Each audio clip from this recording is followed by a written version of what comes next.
Welcome to fandom. তো চলে এসেছি আর একটা আপডেটের ভিডিও নিয়ে। তো ইন্ডিয়ান ফুটবলের যা যা আপডেট রয়েছে সেগুলো তো অবশ্যই দেবো, কিন্তু তার আগে যারা এখন অবধি চ্যানেলটা সাবস্ক্রাইব করেনি তো অবশ্যই কিন্তু সাবস্ক্রাইব করে দিও, তার সাথে বেল আইকনটাও ক্লিক করে দিও রেগুলার নোটিফিকেশন পাওয়ার জন্য। আর যারা আমাদের ফেসবুক ইনস্টাগ্রাম পেজটা ফলো করেনি অবশ্যই কিন্তু ফলো করে দিও। আর স্ক্রিনে তোমাদের সাথে শেয়ার করছি যে সমস্ত ইউটিউবাররা রয়েছে বা কন্টেন্ট ক্রিয়েটাররা রয়েছে, রেফারিরা রয়েছে এবং টিম ওনাররা রয়েছে, তাদেরকে নিয়ে একটা ফুটবল টুর্নামেন্ট অর্গানাইজ করা হচ্ছে জয়পুরের টার্ফে। তো স্ক্রিনে তোমরা ডিটেলসটা দেখে নাও, যারা যারা পার্টিসিপেট করতে চাও তো অবশ্যই কিন্তু যোগাযোগ করে নিতে পারো।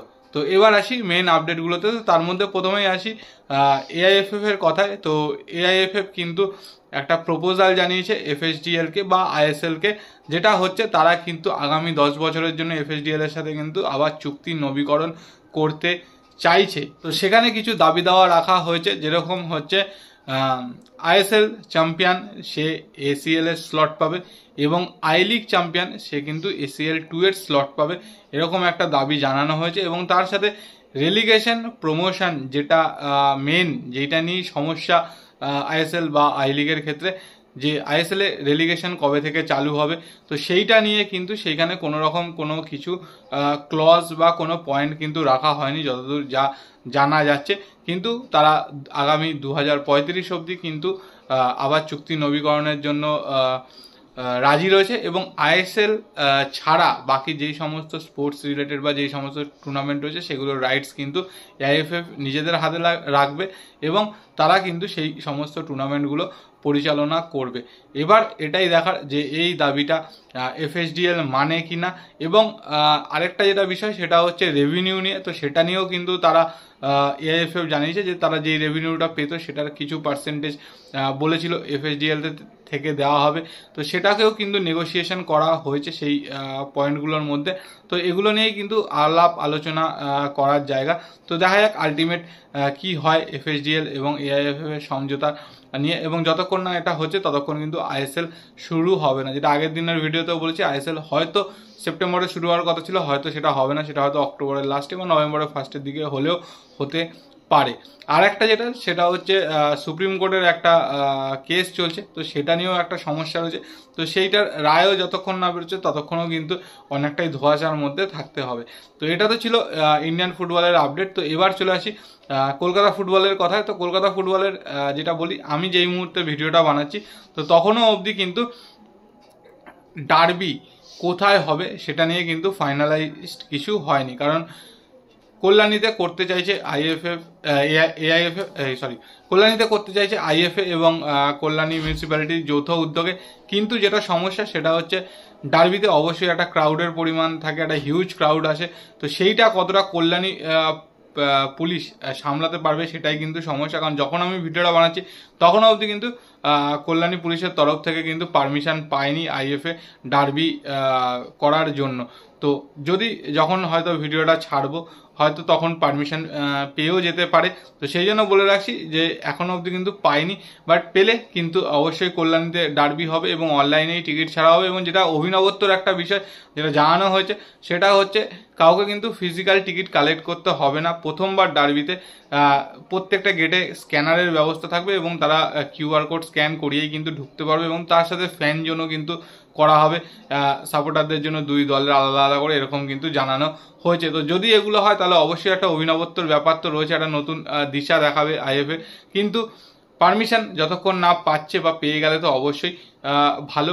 আর যদি কোথায় টিকিট দেবে এগুলো আমরা জানতে পারি তো অবশ্যই আমরা ফেসবুক ইনস্টাগ্রামে কিন্তু পোস্ট করে জানিয়ে দেবো। সবাই যারা যারা খেলা দেখতে যাবে অবশ্যই টিকিট কেটে নিও আর কিউআর দেখিয়ে ঢুকে যেও। যদি শেষ মুহূর্তে ভেন্যু না চেঞ্জ হয় তাহলে কিন্তু কল্যাণীতেই ডার্বি হচ্ছে আগামী 19 তারিখ।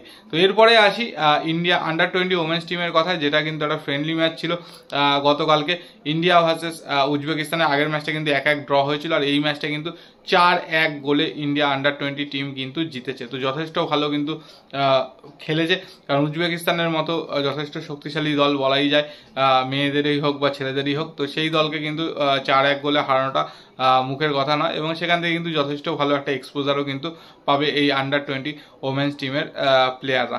তো এবার আসি বাকি ট্রান্সফার রিলেটেড যে আপডেটগুলো আছে মোটামুটি এখনও অবধি কিন্তু মানে যা যা ট্রান্সফার তোমরা সবই দেখে নিয়েছো, মোটামুটি সবই হয়ে গেছে। জয় গুপ্তা ইস্টবেঙ্গলের সাইনিং হয়ে গেছে, আগেই বলেছিলাম।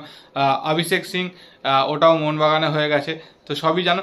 এখন যেটা রয়েছে সেটা হচ্ছে মেহতাব সিংটাই শুধু বাকি রয়েছে। তো মেহতাব সিংয়ের যতদূর খবর, যদি সব কিছু ঠিকঠাক থাকে, যদি ও মুম্বাই সিটি এফসি ছাড়ে, তাহলে কিন্তু মোহনবাগান সুপার জায়ান্টেই সাইন করতে চলেছে, এরকমই কিন্তু খবর, এবং সেটা মার্কাসও কিন্তু বলে দিয়েছে। কিন্তু এই মুহূর্তে ওটা নিয়ে কোনো ডেভেলপমেন্ট কিছু হচ্ছে না, কিন্তু যতক্ষণ না অফিসিয়াল হচ্ছে ততক্ষণ তো অবশ্যই ওয়েট করতে হবে।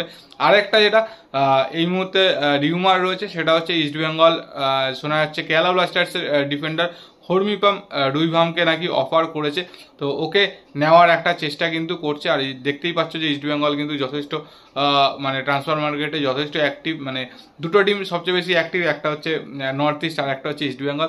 তো বেঙ্গালুরুও বেশ কিছু সাইন করিয়েছে, তো সেই জায়গা থেকে কিন্তু ইস্টবেঙ্গল হরমিপামকে চাইছে, এরকম কিন্তু শোনা যাচ্ছে। যদি সত্যি ঠিকঠাক থাকে সব কিছু, তাহলে কিন্তু হরমিপামকেও কিন্তু আমরা ইস্টবেঙ্গলে দেখতে পারি। কিন্তু এখনো অবধি ইনিশিয়ালি রয়েছে, কোনো রকম কোনো অ্যাডভান্সমেন্ট বা কিছু হয়নি, কারণ কেরালা এরকম একটা পোস্ট করেছিল বা একটা জানা যাচ্ছে, যদি হরমিপাম বেরোতে চায় তাহলে অবশ্যই কেরালা সেটাতে কি সেরকমভাবে কিছু বাধা দেবে না, কারণ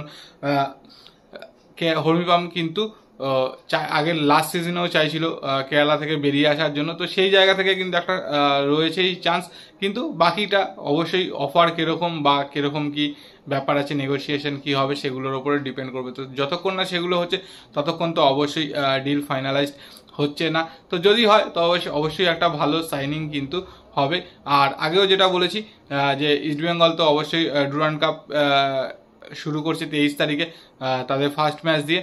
আর মোহনবাগানও কিন্তু অলরেডি প্র্যাকটিস করা শুরু করে দিয়েছে ডুরান্ড কাপের জন্য। আর কলকাতা ফুটবল লিগে দেখতেই পেয়েছো ডার্বির আগে দুটো ম্যাচ, একটা কিন্তু ইস্টবেঙ্গল হেরেছে মামনি পাঠচক্রের কাছে, এবং মোহনবাগান কিন্তু কালীঘাট মিলন সংঘকে 2-1 গোলে হারিয়েছে।